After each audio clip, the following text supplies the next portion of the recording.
నమస్తే న్యూస్ 24 తెలుగుకి స్వాగతం। నా పేరు రీతు। వార్తల్లోని ముఖ్యాంశాలు ఇప్పుడు చూద్దాం। బాపట్ల జిల్లా పర్చూరు మండలం పోతుకట్లలో సాగు భూమి పట్టాలు పంపిణీ కార్యక్రమం జరిగింది।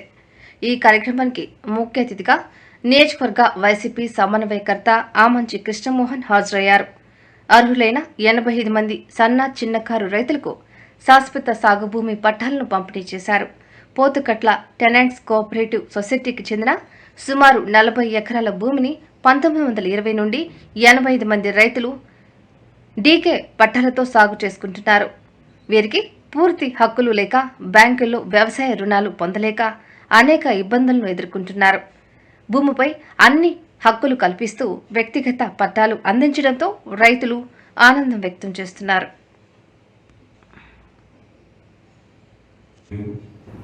కేవలం ఆ భూమిని వ్యవసాయం చేసుకోవాలంటే మత్స్యకారులైతే దాని మీద మీకు యాజమాన్యపరమైనటువంటి హక్కులు సొసైటీలో నాకు కావు। ఎప్పుడైతే మీరు ఈ పట్టాలు పొందుతారో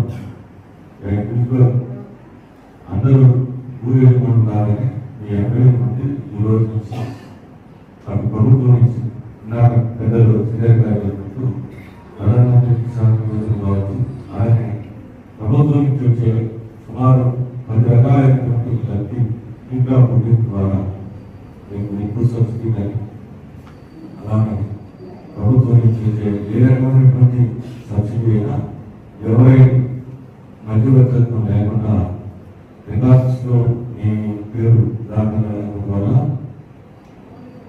మన విలేజ్ సెక్రటరియట్లో ఉండేటువంటి విలేజ్ అగ్రికల్చర్ అసిస్టెంట్ మీ వివరాలను నమోదు చేసి రూపాయితో సహా మీకు వచ్చేదాన్ని ఈ పట్టాలను చేసుకొని మీకు అందించడం జరుగుతుంది।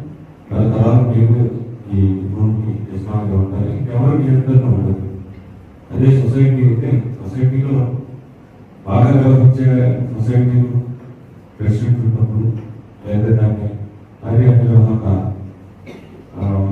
వ్యక్తి సెక్రటరీల పంపిణీ యోగ మధ్యవర్తి ప్రమేయం లేకుండా ఇలా ప్రభుత్వంగా ముఖ్యంగా మన ముఖ్యమంత్రి గారు జగన్మోహన్ రెడ్డి గారి చొరవతో ప్రజలకు సంబంధించినటువంటి ఏ వ్యవహారాలైనా సరే మధ్యవర్తుల ప్రమేయం ఉండకూడదు।